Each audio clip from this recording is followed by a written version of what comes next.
Les Muntjacs ont déjà pris leur marque. Les pandas roux sont encore hésitants. Les loutres naines, pourtant réputées joueuses, mettent à peine le nez dehors pour l'instant. Nous sommes dans le nouvel enclos mixte du parc zoologique de Mulhouse, où ces trois espèces asiatiques viennent de commencer leur cohabitation.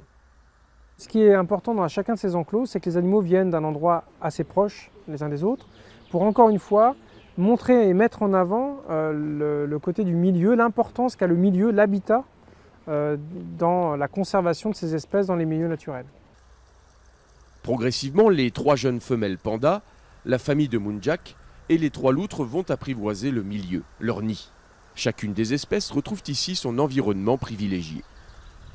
Derrière moi, tous les agrès en hauteur et évidemment les arbres naturels et les fourches qu'ils présentent pour les pandas roux. On a également les différents points d'eau, deux piscines dont une qui est en présentation pour le public pour que les gens puissent voir les loutres nager. Le dernier espace, c'est un espace plus herbeux qu'on retrouve principalement derrière et d'ailleurs c'est là où on retrouve les Muntjacs, voilà, pour qu'ils puissent brouter et puis se sentir un peu plus en sécurité à l'arrière.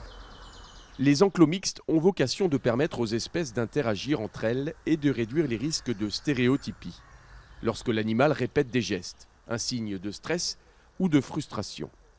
Au fur et à mesure qu'ils vont s'apercevoir que personne ne veut de mal à l'autre, parce qu'il n'y a pas de raison, et dans ce cas-là, ils vont considérer que ça fait partie de l'environnement et ça va être un vrai stimulus, un vrai divertissement pour l'animal. Pour l'instant, les animaux s'observent. Muntjac et panda croisent le regard quand les loutres préfèrent ramener des pierres dans leur nid. Muntjac, panda roux et loutre naine sont aussi des espèces menacées en Asie du Sud-Est ou dans les forêts de l'Himalaya.